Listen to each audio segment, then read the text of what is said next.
పేరిట మీ అందరికీ ఈ రాత్రి కాలపు శుభములను వందనములను తెలియజేయుచున్నాను.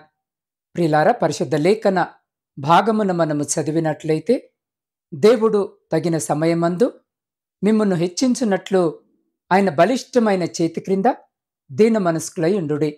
పేతురుకు రాసిన మొదటి పత్రిక 5వ అధ్యాయము 6వ వచనం. ప్రియ సహోదరి సహోదరులారా, ఈ రాత్రి ఈ వాక్యము వినుచున్న మిమ్మల్ని దేవుడు హెచ్చించాలని మీ పట్ల ఆశ కలిగి ఉన్నాడు. ఒకవేళ ఈ రాత్రి ఈ వాక్యము వినుచున్న మీరు ఈ విధముగా ఆలోచించుకొనుచుండవచ్చును, మేమెంతగానో దిగజారిన స్థితిలో ఉన్నామో, మమ్మల్ని పైకి లేవనెత్తుటకు ఎవరు లేరని చింతించుండవచ్చును. అయితే ప్రతి దానికి ఒక సమయము కలదని పరిశుద్ధ లేఖన భాగము మనకు తెలియజేయుచున్నది.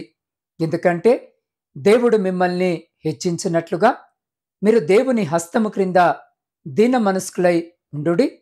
ప్రతి దానికి సమయము కలదు.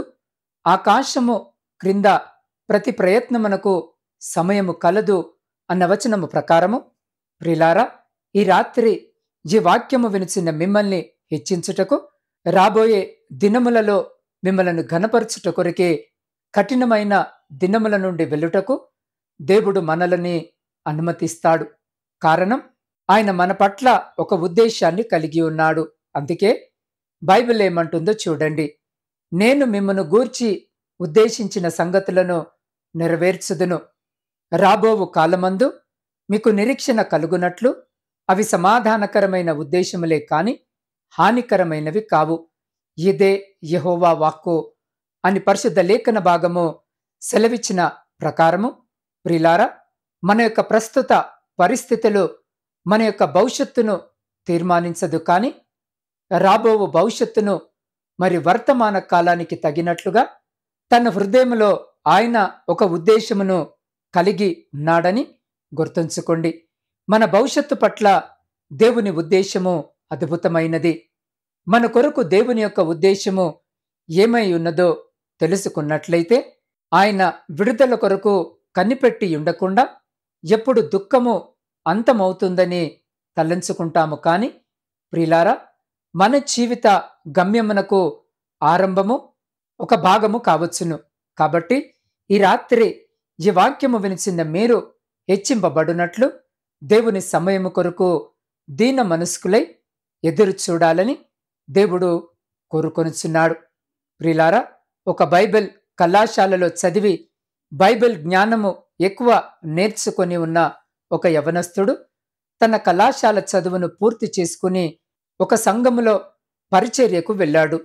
ఆయన వేదిక మీద ఆరాధన నడిపించుటకు మరి ప్రసంగము చేయుటకు ఎదురు చూస్తున్నాడు. కానీ ఆయనకివ్వబడిన పరిచర్య అందరూ భోజనము చేసిన తర్వాత వారి పాత్రలు కడిగే పరిచర్య.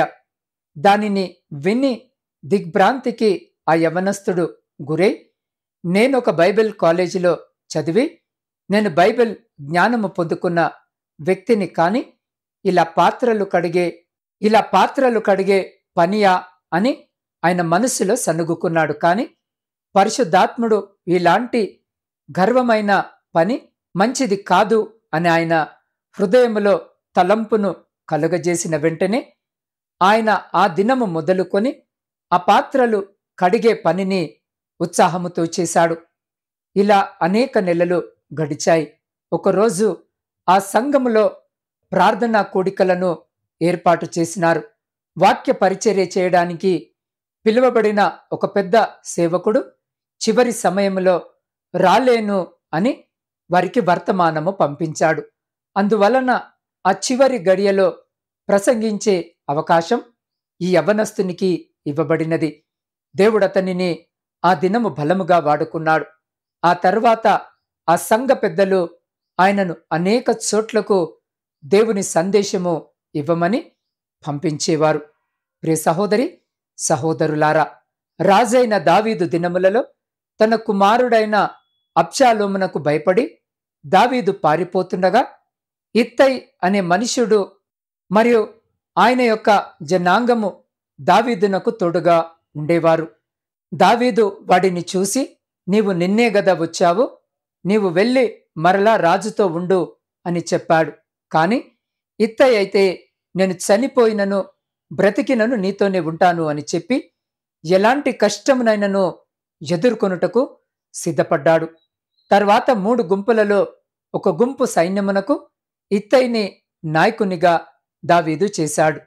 ప్రియులారా, ఈ రాత్రి ఈ వాక్యము వినుచున్న మీరు కూడా నూతనముగా ఒక స్థలములో పని కొరకు వెళ్ళి ఉండవచ్చును.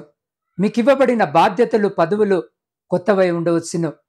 ఆ పనిని చాలా కష్టముగా లేదా మీ అర్హతకు తగినదిగా కాకపోవచ్చును. కానీ ఇత్తయి వలె ఈ రాత్రి ఈ వాక్యము వినుచున్న మీరు కూడా దేవుని సేవకుని వలె నిజాయితీతోనూ ఉత్సాహముతోనూ ఇవ్వబడిన పనిని నెరవేర్చబడినప్పుడు దేవుడు మిమ్మలను హెచ్చిస్తాడు. ప్రియ సహోదరి, సహోదరుడా, యేసు క్రీస్తు ప్రభు మనకు మేలు, స్వస్థత, హెచ్చింపు అనే అనేక దీవెనలను ఇచ్చుటకు శక్తిమంతుడై ఉన్నాడు. కాని ఆయన ఆజ్ఞ ఏమిటంటే, ఆయన దానిని ఇచ్చే వరకు ఆయన బలిష్టమైన హస్తము క్రింద మనము దీన మనస్సు కలిగి ఉండాలి. కాని అనేక మంది ప్రజలు దానిని పొందుకునే వరకు ఒదిగి ఉండలేకపోతున్నారు. ప్రియులారా, ఇశ్రాయేలు ప్రజలు దేవుని కోపమునకు గురై నాశనము అయిపోయిన దాన్ని మనము పరిశుద్ధ లేఖన భాగములో గమనించగలము. ఇశ్రాయేలు జనాంగమును దేవుడు అన్యుల చేతికి అప్పగించిన దానిని మనము గమనించగలము. అది వారు దేవుని ప్రవక్తల ద్వారా చెప్పబడిన మాటకు లోబడకుండా ఉండడము వలనే జరిగింది. అవును ప్రియ సహోదరి, సహోదరుడా, దేవుని పట్ల మనము ప్రియముగా ఉండాలంటే మన శరీర అవయవాలు అన్నింటినీ మన అదుపులో పెట్టుకోవడము మర్చిపోకూడదు. ఇశ్రాయేలు ప్రజలు తమ నోటి మాటలతో దేవుణ్ణి కోపపరిచారు. పరిశుద్ధ లేఖన భాగమును మనము గమనించినట్లయితే ఇశ్రాయేలు ప్రజలు తమ పాదాలను అదుపు చేసుకోక తిరుగుతున్నారు అని చెప్పబడినది. అందువలన వారి యొక్క అక్రమమును, వారి యొక్క పాపములను నేను అడిగెదను అని దేవుడు అంటున్నట్లుగా మనము గమనించగలము. కాబట్టి ప్రియ సహోదరి, సహోదరులారా, ఈ రాత్రి ఈ వాక్యము వినిచిన్న మీ పరిస్థితిని జయించుటకు ఆయన చేతిలో దీన మనసు కలిగి ఉండండి, విధేయత కలిగి జీవించండి. అందుకే బైబిల్ ఏమంటుందో చూడండి. దేవుణ్ణి ప్రేమించు వారికి, అనగా ఆయన సంకల్పము చొప్పున పిలువబడిన వారికి మేలు కలుగుటకై సమస్తము సమకూడి జరుగుచున్నవని ఎరుగుదుము అన్న వచనము ప్రకారము మన బాధలో మనల్ని మనము తగ్గించుకొని ఉన్నప్పుడు దేవుడు తన మహిమను మన జీవితంలో కనపరుస్తాడని వాక్యము సెలవిచ్చున్నది. ఈ రాత్రి ఈ వాక్యము వినిచిన్న మీరు దుఃఖముతో ఉండి ఉండవచ్చును. అయితే పరిశుద్ధ లేఖన భాగము మనము గమనించినట్లయితే కన్నీళ్లు విడుచుచు విత్తువారు సంతోషగానముతో పంట కోసెదరు అని పరిశుద్ధ లేఖన భాగము సెలవిచ్చిన ప్రకారము ఈ రాత్రి ఈ వాక్యము వినిచిన్న మీరు ఉన్నత స్థానమును పొందుకోలేకపోవచ్చున్నారా? మీ జీవితం అంతయు దుఃఖములో మునిగి ఉన్నదా? మీరు ఓటములను మరియు అవమానములను ఎదుర్కొనుచున్నారా? అయితే దేవుడు ఈ రాత్రి ఈ వాక్యము వినిచిన్న మీ పట్ల ఒక గొప్ప వాగ్దానము చేయిచున్నాడు. అయితే దేవుడు తగిన సమయమందు మిమ్మను హెచ్చించినట్లు ఆయన బలిష్టమైన చేతి క్రింద దీనమనస్కులయుండుడి అన్న వచనము ప్రకారము మీరు హెచ్చింపబడుటకు మిమ్మల్ని మీరు తగ్గించుకొని మీరు దేవుని చేతి క్రింద దీనమనస్కులై ఈ రాత్రి కన్నీటితో ప్రార్థించినట్లయితే ప్రియ సహోదరి, సహోదరుడా, నిశ్చయముగా మీ దుఃఖాన్ని దేవుడు సంతోషముగా మార్చి మిమ్మల్ని ఉన్నత స్థానమునకు హెచ్చిస్తాడు. అట్టి రీతిగా మన జీవితాలను సరిచేసుకొనుటకు అటువంటి గొప్ప కృప, ధన్యత దేవుడు ఈ రాత్రి ఈ వాక్యము వినిచిన్న మీకును మీ కుటుంబమునకును మరి మీ ప్రియులకు వారికి ఇప్పుడు ఎల్లప్పుడు సదా ఇళ్ళ కాలము దయచేసి మిమ్మలందరినీ ఆయన తన కనికరము కలిగిన రెక్కల చాటున సంరక్షించి కాపాడును గాక. ఆమేన్. ప్రార్థన. పరిశుద్ధుడా, ప్రేమ నమ్మకము కలిగిన మా ప్రియ పరలోకమందున్న పరమ తండ్రి, మీ శ్రేష్టమైన కనికరము కలిగిన నామానికి స్తుతులు, స్తోత్రాలు, వందనాలను చెల్లించుకొనుచున్నాం. దేవా, ఈ రాత్రి మీ వాగ్దాన వచనము ద్వారా మీరు మాతో మాట్లాడి మమ్మల్ని తృప్తిపరిచిన మీ గొప్ప ప్రేమను బట్టి మీకే కృతజ్ఞత వందనాలను తెలియజేస్తున్నాం. ప్రభువా, మేము ఎదుర్కొనుచున్న దుఃఖాన్ని సంతోషముగా మార్చి రెట్టింపుగా మమ్మల్ని హెచ్చించుము. ప్రభువా, ఈ రాత్రి మా పట్ల మీకున్న ఉద్దేశములను బయలుపరిచి మా జీవితంలో ఉన్న ఓటములన్నిటినీ విజయముగా మార్చుమని నీ పాద సన్నిధిలో వేడుకొనుచున్నాం.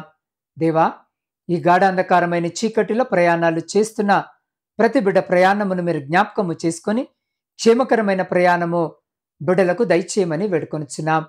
దేవ, శారీరక మానసిక బలహీనతలతో బాధపడుతున్న ప్రతి బిడ్డను ముట్టి సంపూర్ణ ఆరోగ్యమును బిడ్డలకు దయచేయమని వేడుకొనుచున్నాం. వ్యవసాయదారులను జ్ఞాపకం చేసుకోండి నాయన. బిడ్డలు వ్యవసాయ పని చేయుచుగా కావలసిన సహాయము దయచేసి వారి సమస్తమును మీ కృపలో భద్రపరచమని వేడుకొనుచున్నాం. దేవా, ఉద్యోగాలు లేక ఈ రాత్రి మీ వైపు చూస్తున్న ప్రతి బిడ్డకు ఉద్యోగము దయచేసి ప్రతి బిడ్డ తన జీవితంలో స్థిరపడులాగున ఆశీర్వదించుమని వేడుకొనుచున్నాం. దేవా, విద్యార్థుల కొరకు ప్రార్థిస్తున్నాం. బిడ్డలు విద్యను అభ్యసించుండగా కావలసిన మంచి జ్ఞానమును జ్ఞాపక శక్తిని బిడ్డలకు దయచేసి వారు వ్రాయబోయే ప్రతి పరీక్షలో బిడ్డలకు విజయము దయచేయమని వేడుకొనుచున్నాం. దేవ, ఆర్థిక సమస్యలు అప్పుల భారముతో నలిగిన స్థితిలో ఈ రాత్రి మీ వైపు చూస్తున్న ప్రతి బిడ్డ జీవితంలో నుండి ప్రతి ఆర్థిక భారమును కొట్టివేయమని వేడుకొనుచున్నాం. అయ్యా, గర్భఫలములు లేక కన్నీటితో మీ వైపు చూస్తున్న ప్రతి బిడ్డని రాత్రి జ్ఞాపకము చేసుకొని బిడ్డల గర్భాలపై మీ హస్తాన్ని ఉంచి బిడ్డలకు గర్భఫలము దయచేసి వారి దుఃఖమును సంతోషముగా మార్చుమని వేడుకొనుచున్నాం. దేవ, కుటుంబ పోషణకై కుటుంబాలను వదిలి దూరదేశాలలో ఉద్యోగాలు చేసుకుంటున్న ప్రతి బిడ్డను ఈ రాత్రి జ్ఞాపకము చేసుకొని అయ్యా, వారి చేతుల కష్టార్జితమును ఆశీర్వదించి వారిని వారి కుటుంబాలను మీ బలమైన రెక్కల చాటున భద్రపరచమని వేడుకొనుచున్నాం. దేవ, సైన్యములో ఉండి దేశాన్ని కాపాడుతున్న ప్రతి సైనికుని చుట్టూ మీ కంచె వేసి ప్రతి శత్రువు ప్రతి అపాయం నుంచి మీరు బిడ్డల్ని కాపాడి వారిని వారి కుటుంబాలను మీ శక్తివంతమైన రెక్కల చాటున భద్రపరచమని వేడుకొనుచున్నాం. దేవా, మీ సేవకుల కొరకును సేవకురాండ్ర కొరకును వారి కుటుంబాలు వారి పరిచర్య ఎంతటి కొరకును ప్రార్థిస్తున్నాం. ఈ రాత్రి బిడ్డల్ని జ్ఞాపకము చేసుకుని వారి కుటుంబాలను వారి పరిచర్యను ఆశీర్వదించి అయ్యా, ఏ ప్రాంతంలోనైతే మీ సువార్త పరిచర్య అందించబడుటలేదో ఆ ప్రాంతాలకు మీ బిడ్డలను నడిపించమని వేడుకొనుచున్నాం. దేవా, సొంత గృహాల కొరకు ఆశ కలిగి కన్నీటితో మీ వైపు చూస్తూ ప్రార్థిస్తున్న ప్రతి బిడ్డ ప్రార్థన విజ్ఞాపనను మీరు ఆలకించి ప్రతి బిడ్డ కోరికను తీర్చుమని వేడుకొనుచున్నాం. దేవా, వివాహాల కొరకు సిద్ధపడుతున్న బిడ్డల కొరకు ప్రార్థిస్తున్నాం. వివాహాలు జరగక మీ సహాయం కొరకు ఎదురు చూస్తున్న బిడ్డల కొరకును ప్రార్థిస్తున్నాం. ఈ రాత్రి బిడ్డలను జ్ఞాపకము చేసుకొని కావలసిన సహాయము దయచేయమని వేడుకొనుచున్నాం. దేవ, శాంతి సమాధానాలు లేని కుటుంబాల కొరకు ప్రార్థిస్తున్నాం. విడిపోయిన విచ్ఛిన్నమైన కుటుంబాల కొరకు ప్రార్థిస్తున్నాం. అయ్యా, ఈ రాత్రి బిడ్డల్ని జ్ఞాపకము చేసుకొని బిడ్డలతో మీరు మాట్లాడి బిడ్డల మధ్య శాంతి సమాధానము ఐక్యత ప్రేమ నమ్మకము విశ్వాసమును కలిగించి విచ్ఛిన్నమైన విడిపోయిన ప్రతి కుటుంబమును మీ పరిశుద్ధ నామమున తిరిగి కట్టుమని వేడుకొనుచున్నాం. దేవ, ప్రపంచ శాంతి కొరకు ప్రార్థిస్తున్నాం. ఎక్కడైతే యుద్ధాలు జరుగుతున్నాయో చోట మీరుండి బిడ్డల మధ్య దేశాల మధ్య నాయకుల మధ్య శాంతి సమాధానాలను కలిగించమని వేడుకొనుచున్నాం.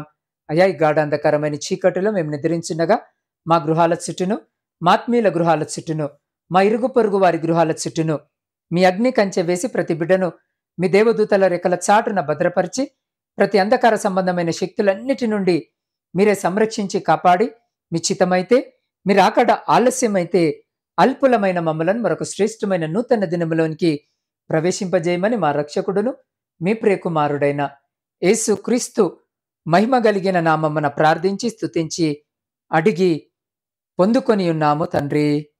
ఆమేన్.